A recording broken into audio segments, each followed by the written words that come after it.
Shri Venkateswara gold తాకట్టులో ఉన్న మీ బంగారాన్ని విడిపించి కొనబడును.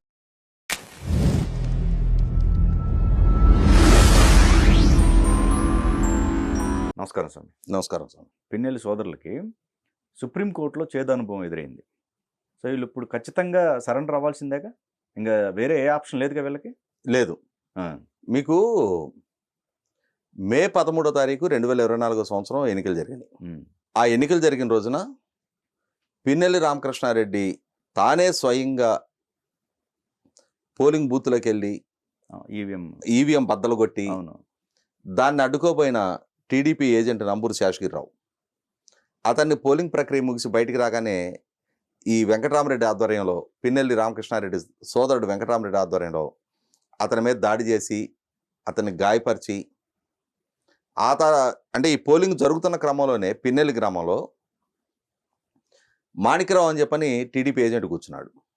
ఆ ఏజెంట్ కూర్చుంటే అతనిని బూత్ నుంచి బయటికి రమ్మంటే అతను మొండిగా నేను బూత్లోనే ఉంటాను ఏజెంట్గా అని చెప్పని మొండికేసి కూర్చున్నాడు అని చెప్పని అతని ఇంటికి వెళ్ళి అతని పిల్లల్ని భార్యని కొట్టి, ఆ కొట్టేది వీడియో తీసి ఇతనికి పంపించి, నువ్వు గనక బూత్ నుంచి బయటికి రాకుంటే వీళ్ళని చంపేస్తామని చెప్పని బెదిరించి, తర్వాత మంజులత అని చెప్పని ఇంకొక ఆమెను ఇక్కడ గొడ్డలతో నుదుటి మీద గాయపరిచిన గాయం కూడా మనం చూసాం. మనం అంటే ఒక భయోత్పాతాన్ని సృష్టించారు. సృష్టించిందే కాకుండా ఎన్నిక ముగిసిన మరుసటి రోజు కారంపూడి గ్రామంలో ఒక 200-300 మందితోటి ఆ ఊర్లో కవాతులు జరిపారు. గొడ్డళ్ళు, బరిసెలు ఇవన్నీ పట్టుకొని అక్కడ ఈ కవాతును అడ్డుకోపోయిన సిఐ మీద దాడికి పాల్పడ్డారు రామకృష్ణారెడ్డి, వెంకటరామరెడ్డి. ఆ సందర్భంగా వీళ్ళని మొట్టమొదటిగా గృహ నిర్బంధం చేయండి అని చెప్పని ఎలక్షన్ కమిషన్ ఒక ఆదేశాలు ఇచ్చింది. గృహ నిర్బంధం చేయమన్న వాళ్ళిద్దరు, అంటే వాళ్ళు ఈ కవాతులు జరిపారు, ఈవీఎంలు బద్దలు కొట్టారు, దాడులకు పాల్పడ్డారు, బౌద్ధిక దాడులకు పాల్పడ్డారు, దౌర్జన్యాలు చేశారు. ఇన్ని చేసి కూడా తాడేపల్లి జగన్మోహన్ రెడ్డి గారిని కలిసి వచ్చి పోలీసులు వీళ్ళని గృహ నిర్బంధం చేస్తే గృహ నిర్బంధంలో నుంచి పారిపోయారు. అంటే ఈవీఎం బద్దలు కొట్టిన కేసులో కంపల్సరీ అరెస్ట్ చేస్తారు అనేది సమాచారం ఉంది కాబట్టి, ఎలక్షన్ కమిషన్ కఠినంగా వ్యవహరిస్తుందని చెప్పి అనేది సమాచారం ఉంది కాబట్టి, గృహ నిర్బంధం అంటే ఏంటి, వీళ్ళని ఇంట్లో నుంచి బయటికి రావద్దని చెప్పి ఇంటి ముందు పోలీసులు కావలి కూర్చుంటారు. ఆ పోలీసులే సహకరించారా, లేదు వెనక వైపు నుంచి గోడలు దూకి పారిపోయారా, ఎలా అయినా సరే వాళ్ళు ఇంట్లో నుంచి తప్పించుకొని వెళ్ళిపోయారు. అలా వెళ్ళిన వాళ్ళు మే 15, 2024లో పిన్నెల్లి రామకృష్ణారెడ్డి అండ్ అతని తమ్ముడు వెంకటరామరెడ్డి పరారయ్యారు. ఎలక్షన్ కమిషను అలా ఎలా పరారు కానిచ్చారు, ముందు వాళ్ళని ఇమ్మీడియట్గా అరెస్ట్ చేయండి అని చెప్పని ఆదేశాలు ఇచ్చిన మేరకు పోలీసులు వాళ్ళ మొబైల్ సిగ్నల్స్ ట్రాక్ చేసి వాళ్ళు పలానా దగ్గర ఉన్నారు అని చెప్పని ఐడెంటిఫై చేసి వాళ్ళని పట్టుకోవటానికి పోలీసు బృందాలు ప్రయత్నం చేస్తుంటే, ఈ పోలీసుల్లోనే ఉన్న ఇంటి దొంగలు వీళ్ళు, సార్ మీరు ఇప్పుడు పలానా దగ్గర ఉన్నారని మా వాళ్ళకి సమాచారం వచ్చింది, మేము రాబోతున్నాం సార్ అని చెప్పి వాళ్ళకి ఇన్ఫర్మేషన్ ఇవ్వటం.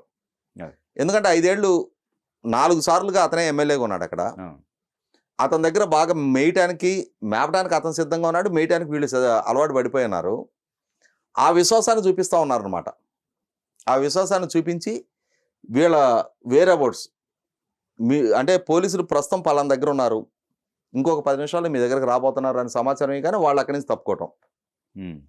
ఇట్లా జరిగి అతను ముందస్తు బెయిల్ కోసం కోర్టుకెళ్ళి, కోర్టు కూడా నువ్వు లొంగిపోవాల్సిందని చెప్పిన మీదట కాంటుపట్టు సిచ్యువేషన్లో అప్పుడు పోలీసుల స్టేషన్కి వచ్చి లొంగిపోయాడు. అది పిన్నెల్లి గారు. అదే చెప్తున్నా, రామకృష్ణారెడ్డి. అవును. కానీ వెంకటరామరెడ్డి మాత్రం అప్పటి నుంచి ఇప్పటికీ అతిగతి లేడు. ఇప్పటికి పోలీసులు పట్టుకోలేపారు అతన్ని. వీళ్ళు నియోజకవర్గంలో మాత్రం అంటే 30,000 తేడాతో ప్రజలు ఓడించారు వాళ్ళని. వాళ్ళ పట్ల, వాళ్ళ ఎమ్మెల్యేగిరి పట్ల, వాళ్ళు ప్రవర్తించిన ప్రవర్తన పట్ల ప్రజలలో ఎంతటి వ్యతిరేకత ఉంది అనేది ప్రజల ఓటు ద్వారా వాళ్ళ తీర్పు ఇచ్చేశారు. ఇంతగా ప్రజల భయకంపితులను చేసినా, ఈవీఎంలు బద్దలు కొట్టినా, ఏజెంట్లను బూత్లో కూర్చొనియకుండా చేసినా ప్రజలు వాళ్ళు ఏం తీర్పు ఇవ్వాలో తీర్పు ఇచ్చారు. ఇచ్చినా సరే దాదాపుకి వాళ్ళ ప్రభుత్వానికి ఒక సవాలు విసురుతా. మొన్న 13వ తారీఖుకి పిన్నెల్లి వెంకటరామరెడ్డి అతను పోలీసులకు దొరకకుండా పరారై 18 నెలలు పూర్తయిపోయింది. ఉమ్, ఇవాళ ఆల్రెడీ డిసెంబర్లోకి వచ్చాం. వీళ్ళు రీసెంట్గా ఒక జంట హత్యల్లో వీళ్ళే కుట్రదారులు. వీళ్ళ ఆదేశాలతోటి అక్కడ తెలుగుదేశం పార్టీలో 2 గ్రూపుల్ని తయారు చేసి, ఒక గ్రూపుని రేపు రోజున మీకు పంచాయతీ సర్పంచ్ పదవి మేము మా వైపు నుంచి కూడా కలిపి మీకు అప్పచెప్తాము, మీరు ఆ ప్రత్యర్థులుగా ఉన్న వాళ్ళని చంపేసేయండి అని చెప్పని వీళ్ళ ప్రోత్సాహంతో వీళ్ళ ప్రోద్బలంతో అక్కడ జంట హత్యలు జరిగాయని చెప్పని విచారణలో నిర్ధారణ అయింది. వాళ్ళకి మధ్య జరిగిన ఫోన్ కాన్వర్సేషన్స్ ఇవన్నీ నిర్ధారణ అయిన తర్వాత వీళ్ళని కూడా కేసులో అక్యూజ్డ్గా నిర్ధారణ చేసిన తర్వాత అక్కడ కూడా మళ్ళీ హైకోర్టుకి వెళ్ళి వీళ్ళు ముందస్తు బెయిల్ అడిగారు. ముందస్తు బెయిలు హైకోర్టు నిరాకరించింది. నిరాకరిస్తే వీళ్ళు సుప్రీంకోర్టుకి వెళ్ళారు. మళ్ళీ సుప్రీంకోర్టుకి వెళ్తే సుప్రీంకోర్టు వీళ్ళకి మధ్యంతర వెసులుబాటు కల్పించింది. అంటే కేసు విచారణ పూర్తయ్యేలోపు వీళ్ళని అరెస్ట్ చేయొద్దు అని చెప్పని తాత్కాలికంగా ఉపశమనం కల్పించింది. అలా కల్పించిన నేపథ్యంలో మొన్న రీసెంట్గా కేసు విచారణ పూర్తయిపోయి తీర్పు వెలువరించింది సుప్రీంకోర్టు ధర్మాసనం. వీళ్ళు మధ్యంతర బెయిల్కి అర్హులు కాదు, వీళ్ళని మీరు ఇమ్మీడియట్గా అరెస్ట్ చేసుకోవచ్చు, వీళ్ళు పాల్పడ్డ నేరం విచారణార్హమైందే, వీళ్ళని హత్య నేరం మీద ఆరోపించబడింది కాబట్టి కస్టోడియల్ విచారణ జరపాల్సిన బాధ్యత ఉంది, కాబట్టి మీరు కేసులో ఫైల్ చేసి మేమేదో బెయిల్ ఇచ్చి ఇలా కాకుండా వాళ్ళని మీరు అరెస్ట్ చేసి వాళ్ళని విచారణ చేసుకోండి అని చెప్పని గౌరవ సుప్రీంకోర్టు ధర్మాసనం స్వయంగా తీర్పు వెలువరించింది. దాంతో ఇప్పుడు ఏం చేయాలి? చేస్తే సుప్రీంకోర్టు రివ్యూ పిటిషన్ ఫైల్ చేసుకోవాలి.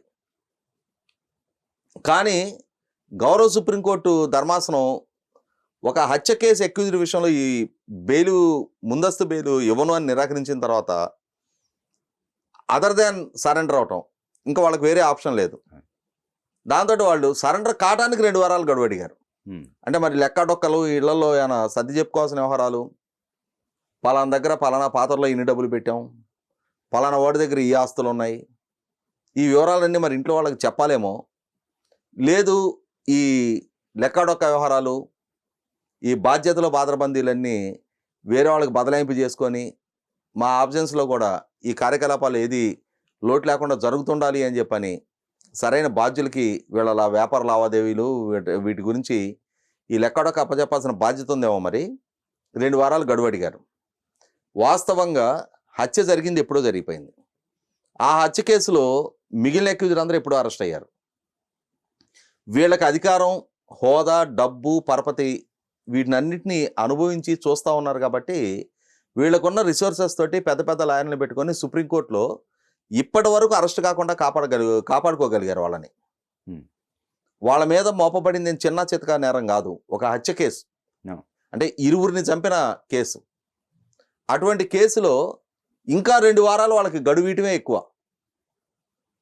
ఇమ్మీడియట్గా మీరు సరెండర్ కావాలి, ఇమ్మీడియట్గా వీళ్ళ మీద విచారణ బిగించేయండి అని చెప్పని గౌరవ సుప్రీంకోర్టు ఆదేశాలు ఇచ్చినా కూడా మళ్ళీ గౌరవ సుప్రీంకోర్టు మొహమాట పెట్టి మభ్యపెట్టి ఇంకో 2 వారాలు గడువు తెచ్చుకోగలిగారు.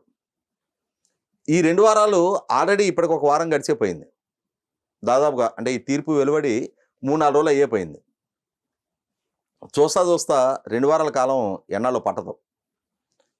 అంటే కనీసం ఇప్పటికైనా గౌరవ సుప్రీంకోర్టు సరెండర్ అయి తీరాలి అని చెప్పిన ఒక ఆదేశాలు ఇచ్చిన మేరకు ఇప్పుడు వెంకటరామరెడ్డి ఇప్పుడైనా వచ్చి తనకు తానుగా సరెండర్ అవటం తప్ప, పోలీసులు అయితే అప్పటి నుంచి ఇప్పటి వరకు వెంకటరామరెడ్డిని అరెస్టు చేయలేకపోయారనేది వాస్తవం.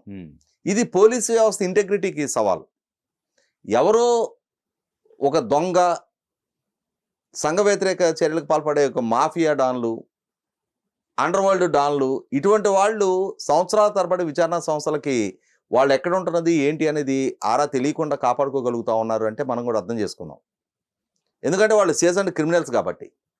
కానీ ప్రజా జీవితంలో తన సోదరుడు రాజకీయ ప్రస్థానానికి వెనకుండి అండదండలు అందిస్తూ ఇన్ని సంవత్సరాల నుంచి ఒక రాజకీయ పార్టీలో కీలక స్థానంలో ఉన్న నాయకులై ఉండి ఇన్నాళ్లుగా పోలీసులకు దొరకకుండా పోలీసు వ్యవస్థకు ఒక సవాలు విసరగలగటం అని అంటే అది రాష్ట్ర పోలీసు వ్యవస్థ సిగ్గుతో తలంచుకోవాల్సిన వ్యవహారం. అది ఎందుకు అరెస్ట్ చేయలేకపోయారు?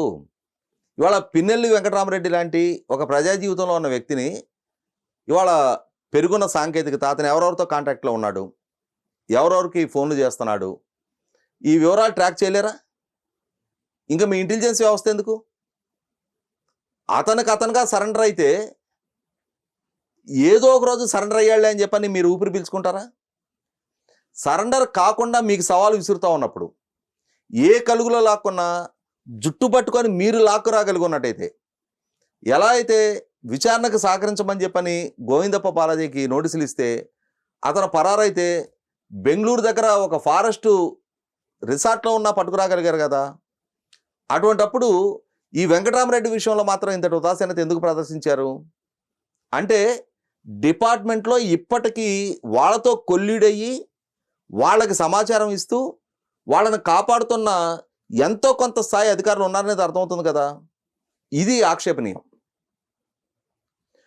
మీరు గతంలోనే ఆ ఈవీఎంలు బద్దలుకొట్టి ఆ దాడులు దౌర్జన్యానికి పాల్పడ్డ రోజే వెంకటరామరెడ్డిని కనుక అరెస్ట్ చేసి జైల్లో పెట్టగలిగి ఉన్నట్టయితే ఇవాళ అతను చట్టానికి అందుబాటులో ఉండేవాడు. చట్టం పట్ల ఒక రకమైన బరితెగింపు ధోరణి అతనిలో పెరిగిపోయింది కాబట్టి నన్ను ఎవరేం చేయలేరు, నేను ఎవరి నుంచైనా పారిపోగలుగుతా, కాపాడుకోగలుగుతా అనే ఒక ధైర్యం అతనికి పెరిగిపోయింది కాబట్టి ఇవాళ హత్యలు చేసే స్థాయి సాహసానికి హత్యలు చేయించే స్థాయి సాహసానికి వాళ్ళు ఒడిగట్టగలిగారు. కాబట్టి ఇప్పటికైనా సరే పోలీస్ డిపార్ట్మెంట్ ఇప్పుడు వాళ్ళు సరెండర్ అయిన తర్వాత అయినా సరే, ఇక ముందునైనా సరే వాళ్ళ వైపు నుంచి ఇటువంటి హింసాత్మక ఘటనలకు పాల్పడని రీతిలో వాళ్ళని కట్టడి చేయాల్సిన బాధ్యత ఉంది. అంతగా ఇంకొకసారి పారిపోవడానికి ఆస్కారం లేకుండా వాళ్ళ చుట్టూ ఒక అష్టదిగ్బంధనం చేసి వాళ్ళని కట్టడి చేయాల్సిన బాధ్యత పోలీస్ డిపార్ట్మెంట్ మీదే ఉంటుంది.